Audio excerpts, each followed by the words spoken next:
Election 2024च्या आधी माननीय मुख्यमंत्री साहेबांनी महाराष्ट्रामध्ये लाडकी बहीण योजना सुरू केली। त्यानंतर तरुणांनी विचारला की लाडक्या बहिणी ठीक आहेत, पण लाडक्या भावांना काय? तर महाराष्ट्र सरकारने लाडक्या भावांना पण देऊ अशी म्हणून महाराष्ट्र युवा प्रशिक्षणार्थी म्हणजे एक प्रशिक्षण देणारी योजना लाडका भाऊ म्हणून महाराष्ट्रात काढण्यात आली। त्याच्यामध्ये 6 महिन्याचा आधी कार्यकाळ देण्यात आला होता। 12वी पासवाल्यांना 6,000, ITI डिप्लोमावाल्यांना 8,000 आणि ग्रॅज्युएशनवाल्यांना 10,000 असा भत्ता आणि सरकारी आस्थापनामध्ये आणि काही मुलं प्रायव्हेट आस्थापनामध्ये त्यांनी रुजू करून घेतले।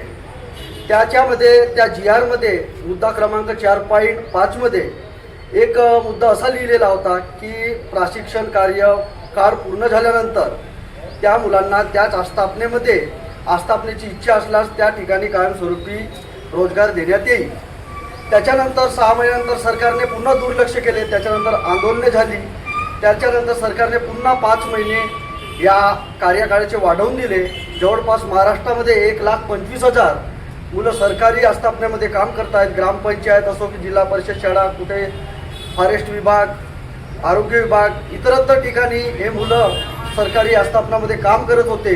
त्यांचा 11 महिन्याचा कार्यकाळ आता संपलेला आहे आणि सरकारने शब्द दिला होता, माननीय त्यावेळेचे मुख्यमंत्री एकनाथराव शिंदे साहेबांनी सुद्धा शब्द दिला होता की त्यांना त्या आस्थापनेमध्ये पुन्हा त्याच ठिकाणी रोजगार देण्यात येईल। त्यावेळचे कौशल्य मंत्री आणि आताचे पण मंगलप्रभात लोढाजी यांनी सुद्धा शब्द दिला होता परमनंट करण्याचे। आणि महाराष्ट्राचे त्यावेळेचे उपमुख्यमंत्री देवेंद्रजी फडणवीस साहेबांनी सुद्धा या विषयावर त्यांनी बोलले होते की आम्ही त्यांना त्याच आस्थापनेमध्ये रोजगार देऊ। पण 11 महिने संपल्यानंतर सरकारने पूर्ण लोकांची दिशाभूल केली आणि हा तरुण वर्ग पूर्णपणे बेरोजगार झाला।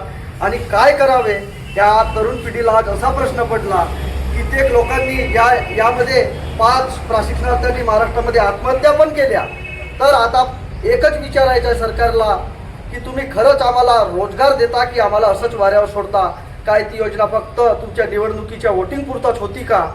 असा सवाल आम्हाला आज आमच्या जिल्ह्याचे पालकमंत्री तथा महाराष्ट्राचे मुख्यमंत्री माननीय देवेंद्रजी फडणवीस साहेबांना या 36 जिल्ह्याचं आंदोलन या गडचिरोली जिल्ह्यामध्ये आयोजित करून हा प्रश्न आम्हाला विचारायचा आहे। त्याकरिता हा आंदोलन आम्ही इंदिरा गांधी चौकातून ते जिल्हाधिकारी कार्यालयासमोर धरणे आंदोलन आज सुरू राहील।